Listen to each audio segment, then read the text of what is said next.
And continuing with our discussion on money supply and inflation. Again, I've had a lot of questions about that. But what I found interesting was when I push back at all, people are so dedicated to this belief that increased money supply causes inflation. And in theory, it kind of conceptually makes sense. But the problem is history has shown us that a lot of theory has been absolutely false without mathematical, empirical evidence to back it up. A lot of people believe a lot of things until the evidence shows that it's not true, right? And they take these beliefs very seriously, like the Earth being at the center of the solar system, right? These beliefs set in until you find empirical evidence that doesn't prove it out. So we talked about inflation and consumer price indexes. You'll see this chart. I'm going to show it to you again. There is no pattern. You just can't find a pattern. If you do find things that you could call a pattern, like let's just say January of 70, money supply goes up, and then January of 75, inflation goes up.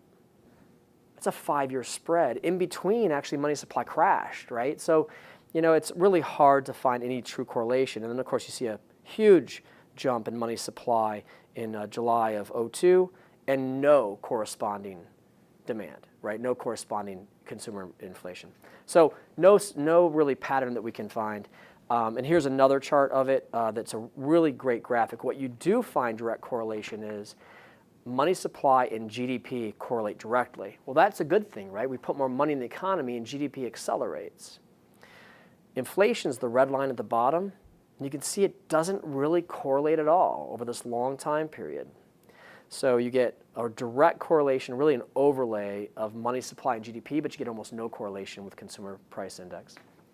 Here's another 30-year look at it as well, just to kind of show how closely everything is aligned in that chart. So interestingly, we did an analysis on money supply and the increases in money supply relative to GDP growth. So you'd think because of this jump in money supply that you'd have this dramatic increase in money supply as a growth of money supply, like compounded annual growth. Let's just CAGR on money supply. So if I told you that over the last 40 years, GDP grew by 5.2% compounded annual growth, that's what the last 40 years of GDP has shown us.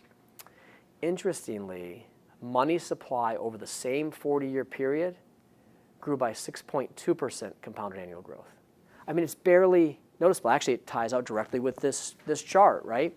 So to say that the money supply is overheated today is actually probably a misnomer. It probably was severely behind the curve in former years. And what led me to that thought process was this chart on supply and demand, right? So if you look at money supply, say money supply is here, demand is here. Well, the measure of inflation in money is interest rates. So if you're dead on, if your money supply is dead on the demand, then your interest rate is a normalized interest rate. If you have excess, interest rate high, then you have excess money supply relative to demand. Interest rate low, you have excess demand relative to supply. Well, where are our interest rates today? They're low. They're historically low. They're crazy low, right? Nobody can get any yield out of anything. We've probably been holding back the money supply for decades. And in fact, when you look at the growth relative to GDP, kind of shows that. We've been holding back the money supply. In fact, this probably happened in 2008. A lot of economists said in 2008 that we should have pumped $2 trillion into the economy. But the Obama administration said, I cannot present $1 trillion money supply increase. I can't present $1 trillion deficit. So they did I think it was 790, call it $800 billion. They kept it just under $1 trillion. Well, that put us shy for a decade, and all the math shows that the growth from 2008 to 2014 was restrained, that we were underutilizing capacity by 40%, kind of growing up to 20% underutilized by 2014 even. So it took us a long time to get out of that versus having pumped money in the economy. So pumping more money in the economy now and shifting is almost a catch-up, right? Because we have historically low rates, and we might even have to go further. The rates are kind of down here. Maybe we go further with money supply. And of course, we don't see consumer price index increases because consumer behavior is very selfish. they're not really dedicated to their brand. They're not married to brands. Promotional efforts actually don't produce buyers. What they do is reduce prices for current buyers. They actually don't produce new buyers. All the math shows it doesn't work. So interesting effect on money supply.